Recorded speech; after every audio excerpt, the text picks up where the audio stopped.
오늘도 한 주간 잘 지내셨어요? 네. 네.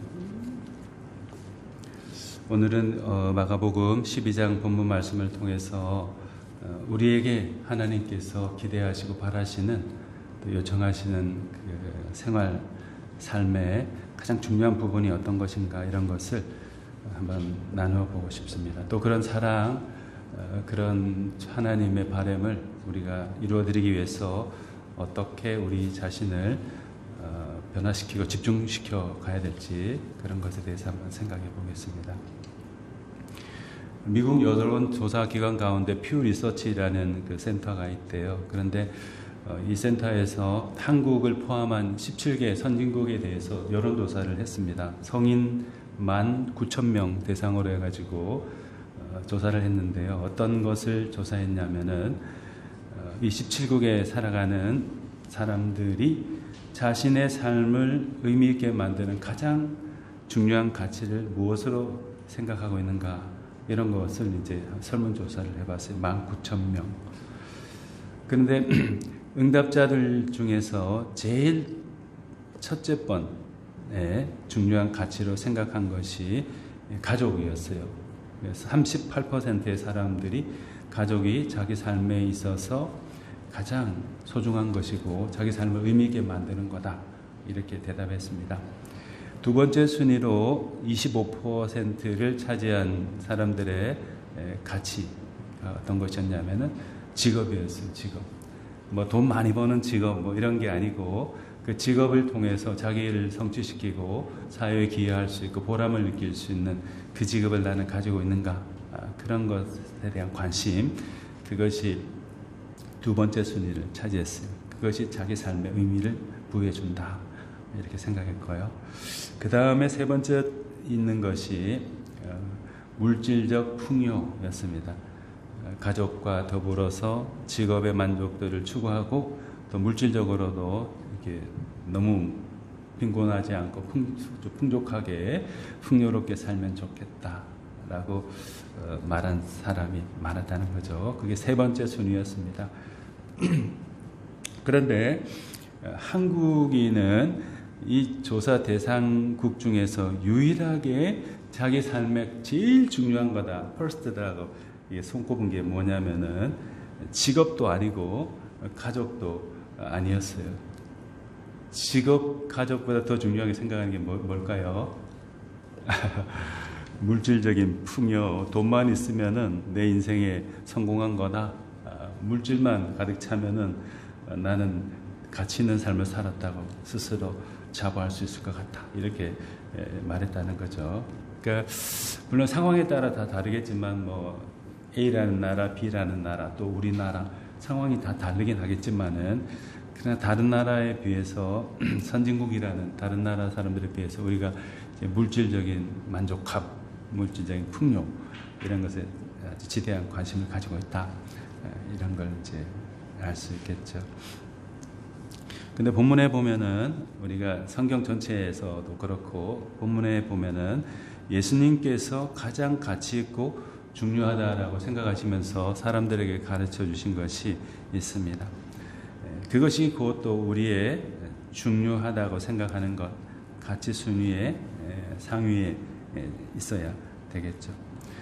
예수님이 말씀하신 그 가치 있는 것, 그것을 따라서 살 때 참된 그리스도인이라고 말할 수 있을 것입니다.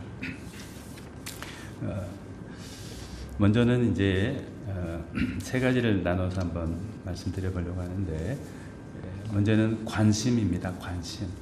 관심 가운데서도 조금 전에 말한 우리나라 사람들이, 우리나라 사람뿐만 아니죠. 사실 사람이라면 다 마찬가지인데 누구나 관심을 가지는 것, 돈에 대한 관심, 이 관심에 우리의 에너지를 집중해야 되는 것이 아니고 진리에 대한 관심에 우리가 집중해야 된다고 예수님 말씀하셨어요. 관심을 가져야 된다는 거죠. 28절에 보면 서기관 중 한 사람이 그들이 변론하는 것을 듣고 예수께서 잘 대답하신 줄 알고 나와서 묻되 모든 계명 중에 첫째가 무엇이니까? 예수님께서 공생의 기간에 살아가셨을 때, 일하셨을 때 대제사장들, 서기관들, 장로들 그런 사람들과 대화도 많이 나누시고 논쟁도 많이 벌이셨죠. 이런 모습을 보았던 사람들 중에 서기관 한 사람이 예수님께 나와서 이 질문을 했어요. 모든 계명 중에 첫째 되는 것이 무엇입니까?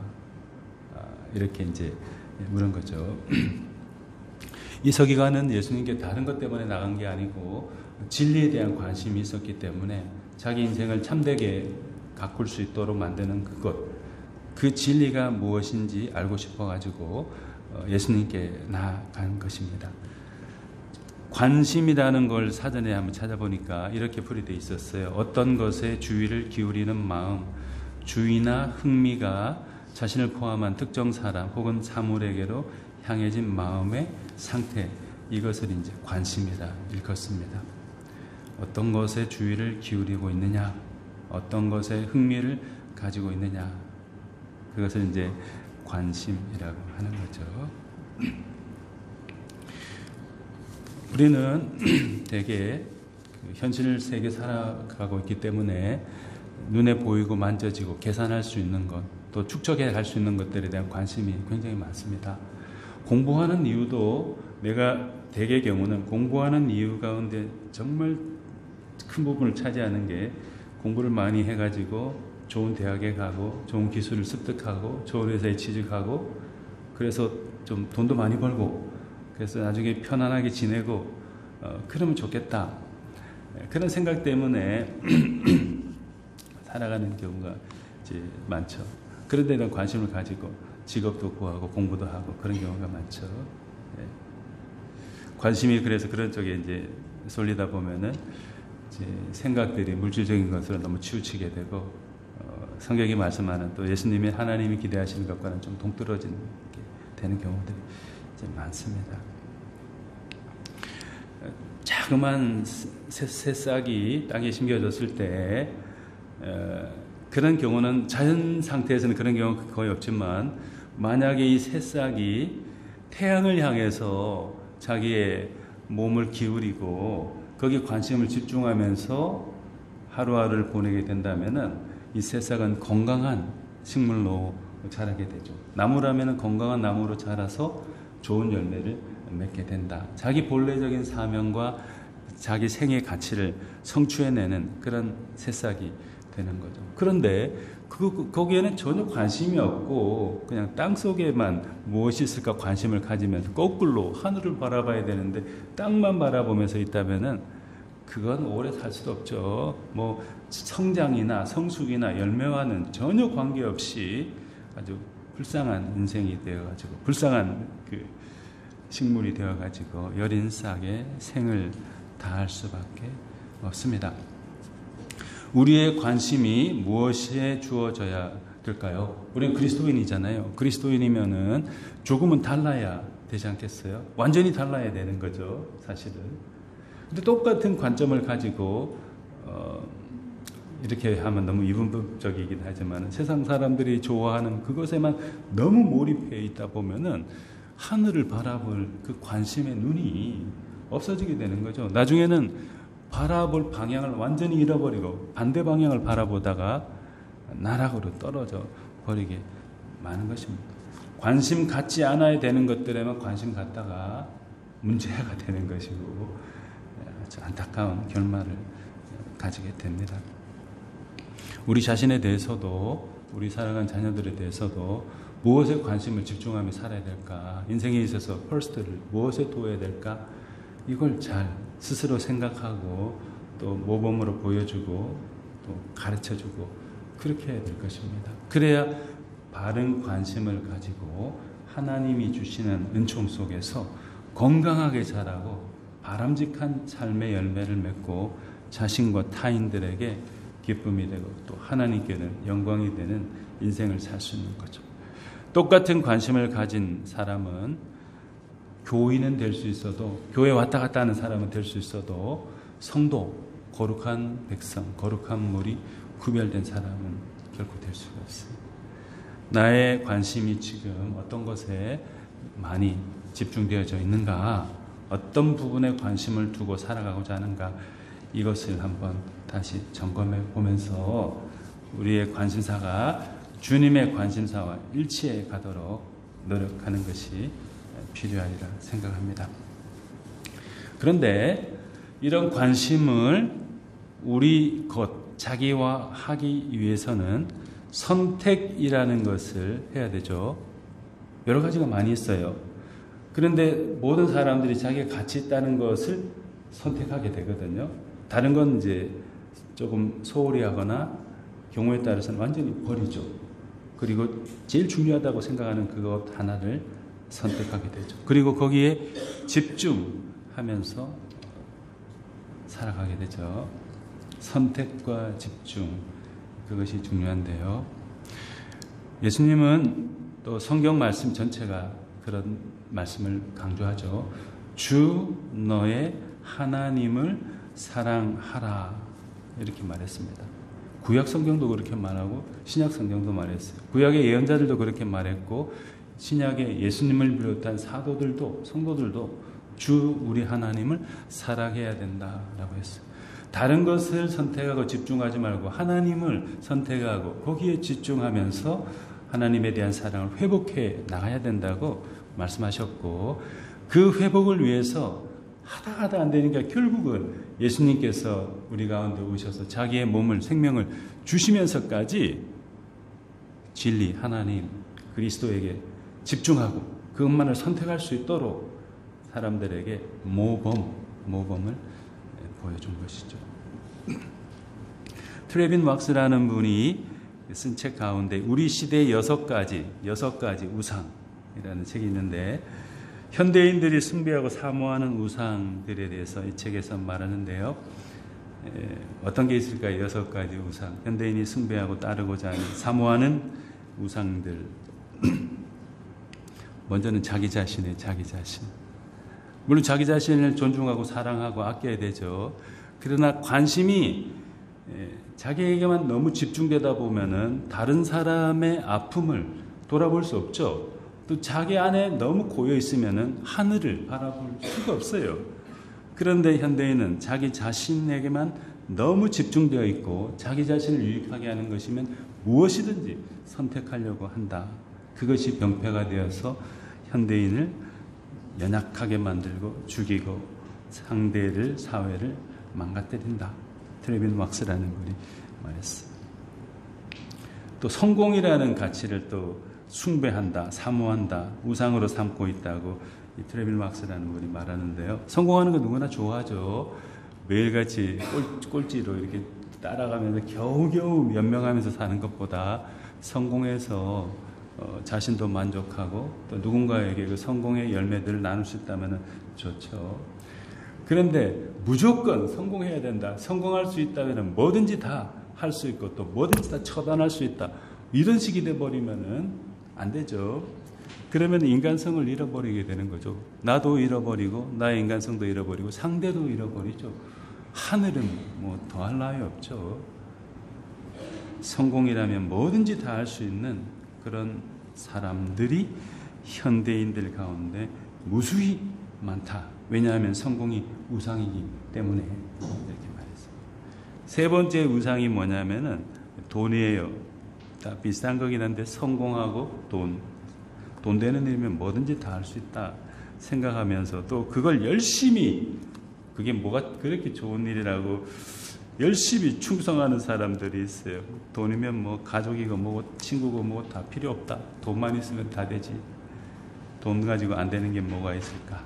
이렇게 생각하면서 돈을 우상으로 삼는 사람들, 거기에 집중하고 그것만 선택하는 사람들이 많다. 그 다음에 레저라는 거, 즐기고 하는 성, 그리고 권력, 이런 것들을 우상으로 삼는다고 했습니다. 요즘 우리나라에 이제 투표하고 있는데 비교가 될지는 모르겠지만은 정치 권력이라는 거 있죠. 그걸 얻기 위해서 친구도 버리고 또 자기가 속해 있던 그 당도 버리고 지역도 버리고 뭐 하여튼 되면 된다는 생각으로, 그것만 되면 된다는 생각으로 권력에 몰입하고 그것을 우상화하며 살아가고 있는 사람들이 많죠.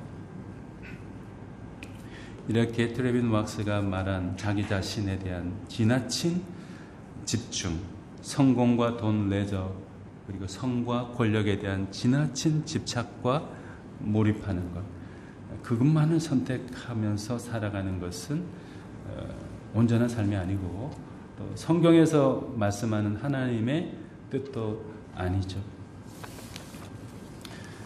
성경은 분명히 말씀하기를 이러한 현대인들 그리고 모든 대부분의 사람들이 사모하는 것들은 깨뜨리고 마음에서 비워내 버리고 성경은 뭐라고 단언하죠?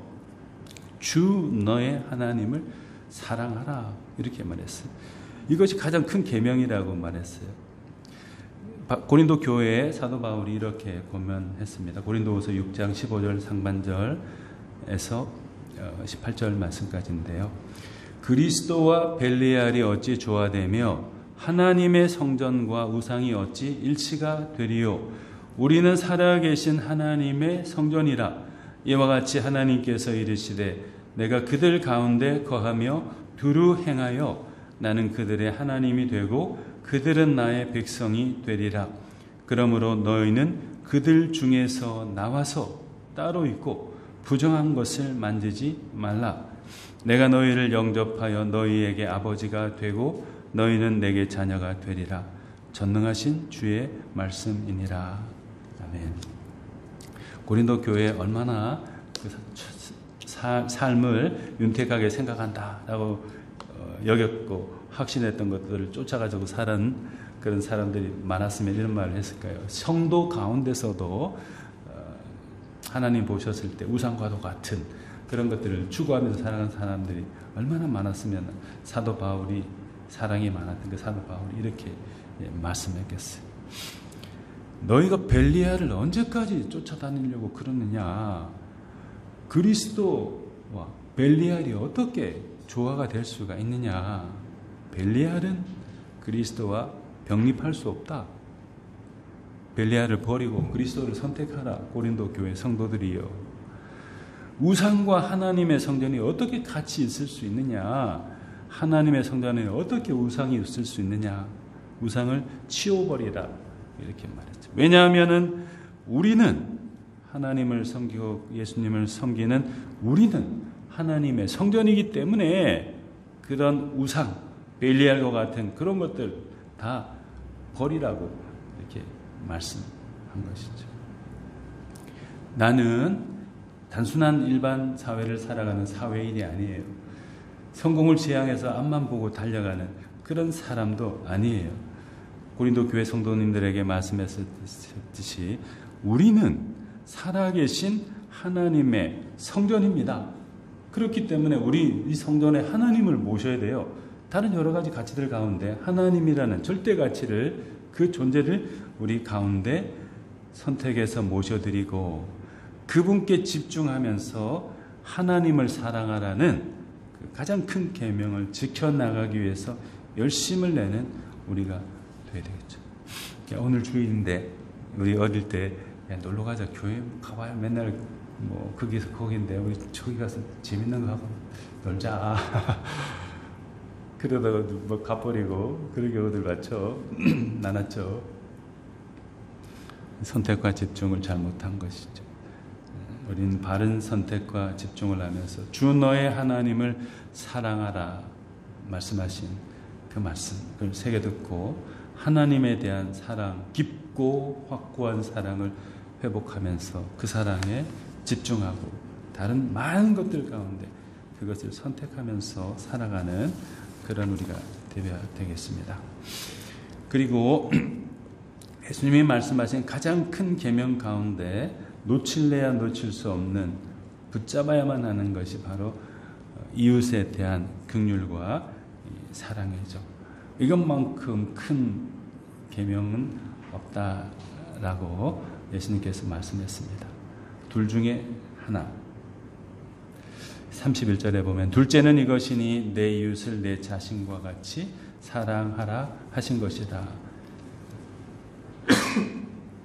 이보다 더 큰 계명이 없느니라 말했습니다. 그 당시에 대부분의 사람들, 유대인들이 알아서 10계명 가운데 여러 가지가 많잖아요. 그런데 그런 계명보다 더 큰 계명이 있는데 그것은 내 이웃을 내 자신과 같이 사랑하는 것이다. 너희들은 그렇게 살아가고 있느냐? 예수님께서 사람들에게 말씀하셨습니다. 진리에 대한 관심, 하나님을 선택하고 집중하는 태도, 이건 너무나 중요하죠. 두말하면 잔소리일 것입니다. 그러나 하나님을 향한 관심과 선택과 집중, 그것과 아울러서 병행해야 될 것은 바로 이웃에 대한 긍휼과 사랑이죠.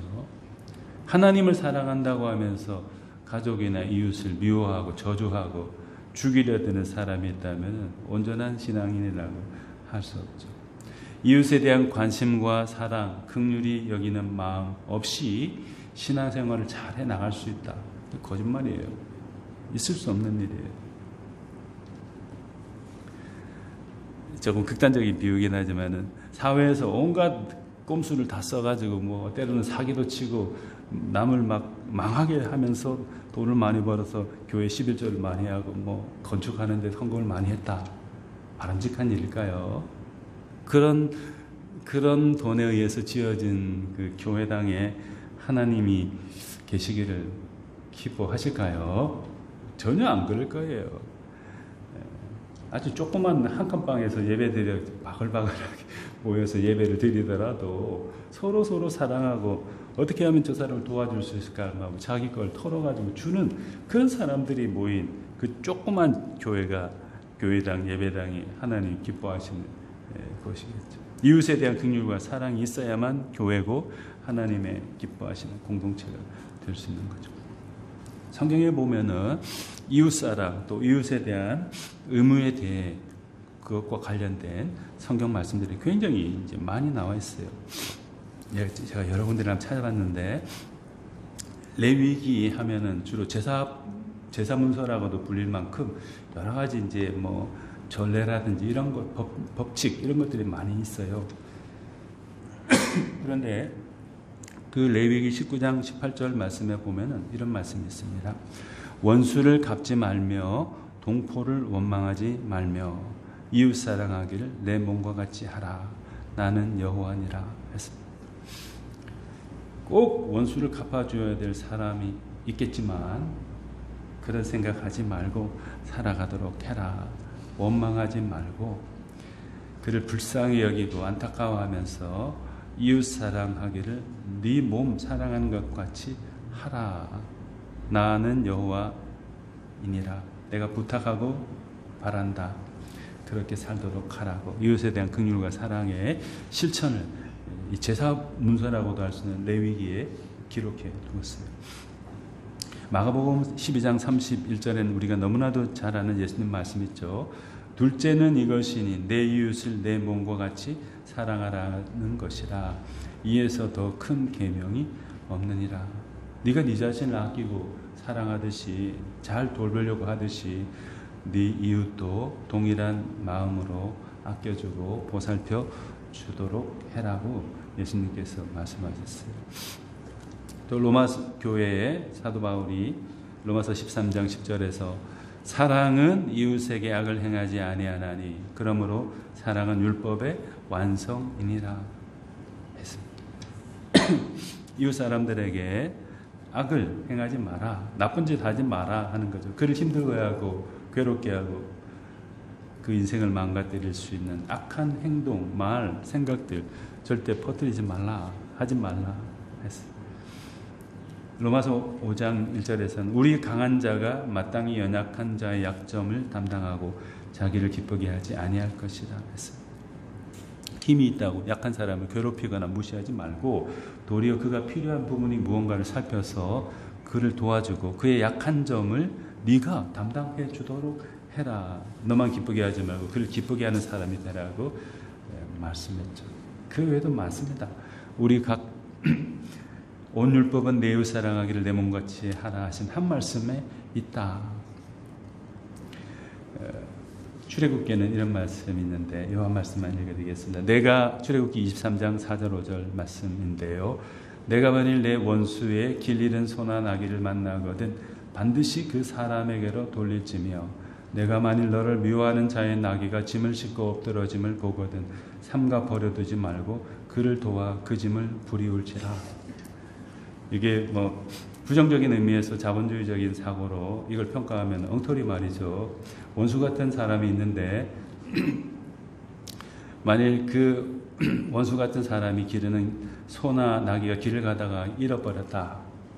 아이 잘됐다 이제 너도 가난하게 한번 돼봐라 해가지고 절대 그 길을 잘 갈 수 있도록 인도해 주지 말라. 성경은 그렇게 말하지 않았죠.